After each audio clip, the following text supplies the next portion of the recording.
നിങ്ങളുടെ favourite shows ഇനി ഒരിക്കലും മിസ്സാവില്ല. ഇപ്പോൾ C5 കാണും നിങ്ങളുടെ ഫേവറേറ്റ് ഷോസ് തികച്ചും സൗജന്യമായി. ഹൃതികയ്ക്ക് ഇഷ്ടപ്പെടാത്തതുകൊണ്ട് സാരി നിനക്ക് തന്നതാണെന്ന് പറഞ്ഞത് ഞാൻ കേട്ടല്ലോ. അതോ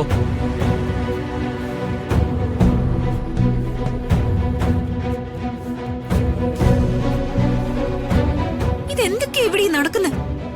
എന്താ ദിവ്യ നീ പറയുന്നതൊക്കെ? നീ ഞാൻ ചോദിച്ചതിന് ഉത്തരം പറ.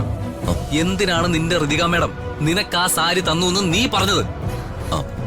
അച്ഛൻ സാർ ആ സമയത്ത് അവിടെ വരുമെന്ന് ദിവ്യ പ്രതീക്ഷിച്ചില്ല. സാറ് വന്ന് നിന്നപ്പോ ചെയ്തത് പുറത്തറിയുമെന്ന് മനസ്സിലായി. വർമ്മ സാർ അറിഞ്ഞ ജോലി പോകുമെന്ന് ഭയന്നിട്ടാ. ആ സമയത്ത് ദിവ്യ സാറ് കേൾക്കെ പഴി ഋതിക മാഡത്തിന്റെ പേരിൽ വെച്ചത്.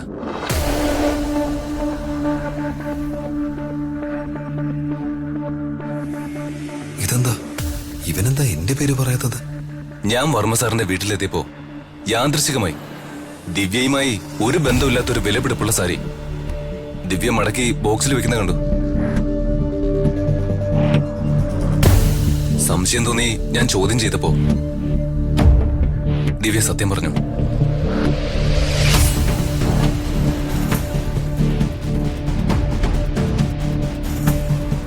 അശ്വത് സാറ് വിചാരിക്കുന്ന പോലെ ഋതിക മേഡം അല്ല സാരി ദിവ്യക്ക് കൊടുത്തെന്ന് ഇപ്പൊ മനസ്സിലായില്ലേ?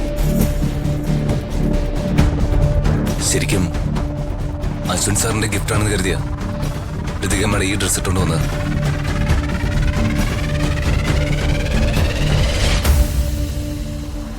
കാര്യം അറിയാതെ നിങ്ങൾ രണ്ടാളും ദിവ്യ നീ ചെയ്തത് ഭയങ്കര റോങ്ങാ. നീ കാരണം പാവം ഋതിക ഞാൻ തെറ്റിദ്ധരിച്ചു. ഞാൻ ഋതികയായിട്ട് വഴക്കുണ്ടാക്കി. രാജു ഈ വിവാഹം മുടങ്ങിയ മനസ്സിലായോ? ദിവ്യ ഇങ്ങനെയൊക്കെ ചെയ്യുമെന്ന് എനിക്കും അറിയില്ലായിരുന്നു സർ. ഇവളെങ്ങ് തിരിച്ച് പറഞ്ഞു വിട്ടാലോ?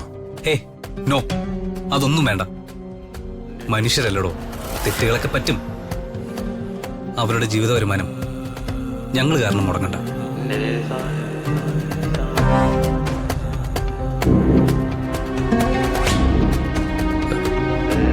ഋതിക,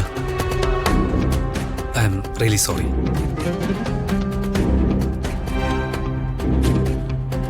സാരിയുടെ കാര്യം പറഞ്ഞപ്പോഴേ താൻ എന്നോട് തർക്കിക്കുന്നുണ്ടായിരുന്നു.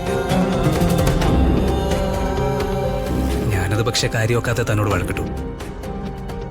It's my mistake. ഞാനും തന്നോട് എന്തൊക്കെയോ പറയാൻ പാടില്ലാത്തതൊക്കെ പറഞ്ഞു. അതിന് I am sorry. It's okay.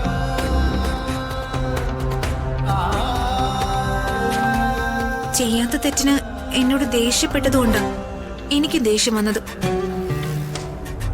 Ritika madam, എന്തായാലും പ്രശ്നങ്ങൾ സോൾവ് ആയില്ലേ? ഇനി വെറുതെ നിന്ന് സമയം കളയാതെ രണ്ടാളും പോയി മനസ്സുറന്ന് സംസാരിക്കും. അതെ, നിങ്ങൾക്ക് ഇഷ്ടമുള്ള ഫുഡൊക്കെ ഓർഡർ ചെയ്ത് കഴിക്കാം.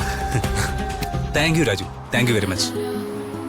രാജു ഇല്ലായിരുന്നെങ്കിലേ തെറ്റായ തീരുമാനം എടുത്ത് ഋതികയെ എനിക്ക് മിസ് ചെയ്യേണ്ടി വന്നേനെ. ദൈവം ഒന്നിപ്പിക്കണമെന്ന് തീരുമാനിച്ചവരെ ആർക്കും അങ്ങനെ വേർപിരിക്കാൻ കഴിയില്ല അശ്വൻ സാറേ. അപ്പൊ ശരി, ബൈ. ഓക്കെ,